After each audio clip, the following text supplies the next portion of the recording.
possible, after the protest, I wrote a chronology of the events that occurred, and I think it'd be most accurate for me to just read that off to you right now, so bear with me. Police were blocking each entrance of Chapman Hall when protesters arrived. The demonstration marched to the front of the building. Police Chief Marzian taunted the students by saying that he had personally decided not to allow them into the building, but that there was no law preventing them from entering this public building. Despite his unbending stance, the students persisted, offering to silently proceed through the building. The police officers would not accept this or any offer that the students made. They then asked that an administrator be sent down to meet with them since they couldn't get into the building. The officers said no to this as well. So the march moved around to the back door of Chapman Hall, where the officers finally allowed one person into the building to deliver the petitions. I went in and delivered the petitions to the Chancellor's secretary. I asked her when the Chancellor would be returning to his office. "He's just not here," she replied. She had no intention of helping us to set up a meeting for a later date, just as she had no intention of helping us to do so months earlier when I attempted to set up a meeting on behalf of the Education Rights Campaign. People felt that their rights had been violated and that they wanted to silently proceed into the public building, but the cops became more aggressive with their refusal, and the march went back around to the front of the building.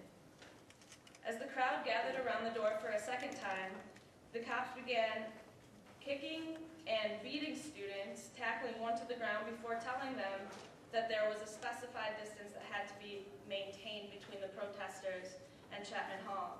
And when I say that the students gathered around Chapman Hall, let me show you what I mean by that.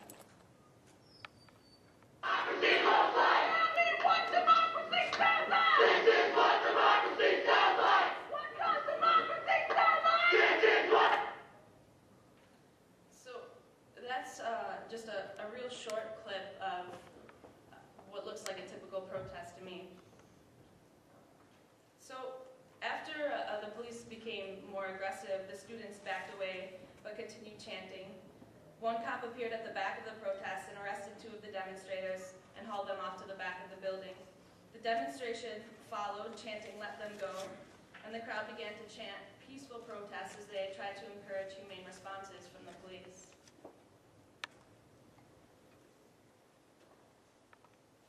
This is what happened at the Protest! Peaceful protest! Peaceful protest! Peaceful protest! Peaceful protest! Peaceful protest! Peaceful protest! Peaceful protest! Peaceful protest!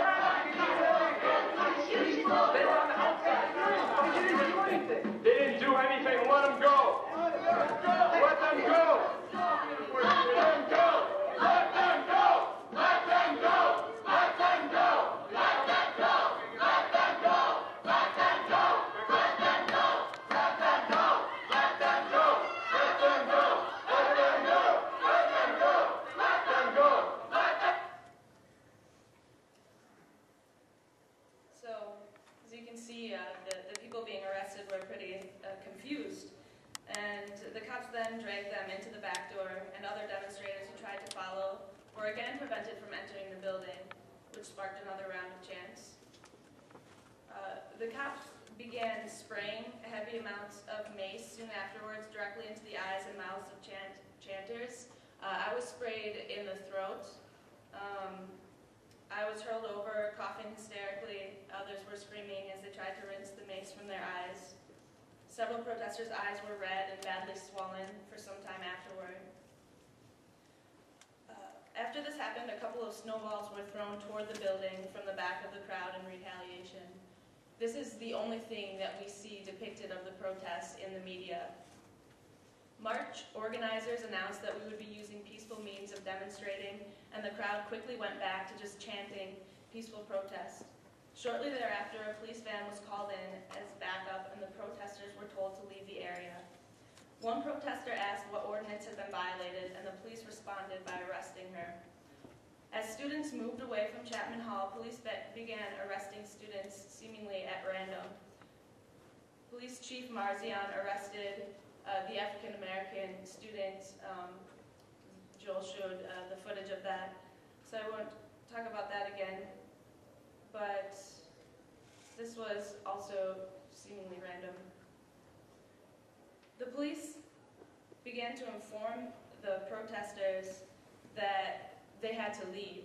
So we left the parking lot and we moved to the sidewalk. The police then shouted to us that we could no longer be on the sidewalk and that we had to move to the other side of the street. We moved to the other side of the street and we began demonstrating on the sidewalk. And it was at this point that a cop pointed at me from across the parking lot and ran over and arrested me. He told me that I was being arrested because I stuck out. Another student was chased down and arrested before the demonstration came to an end. 16 of us were arrested in all. Most of us were really confused and are still confused about what we had done wrong. The fines were for unlawful assembly. The chancellor still refuses to meet with the protesters about the education rights campaign. He continues to put out information about this event that he didn't actually attend, and the media continues to negatively depict us in the news. But let me show you what the majority of the protests actually look like.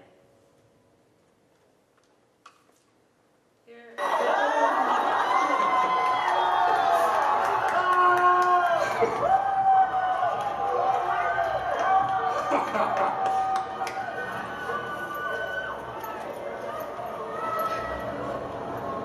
Oh, shit.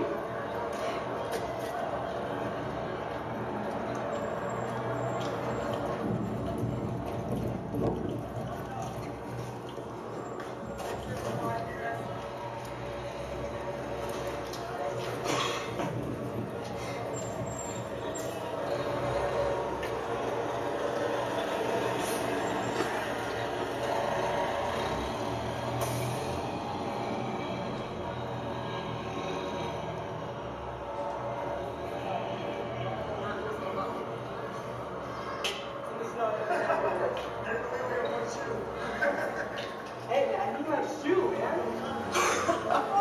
They got him and his shoe, unfortunately.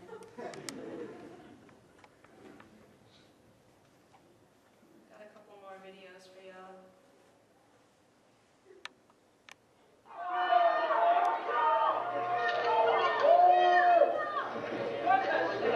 I'm back with them. They just took the cheerleader.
So as you can see, people are pretty confused about what was going on.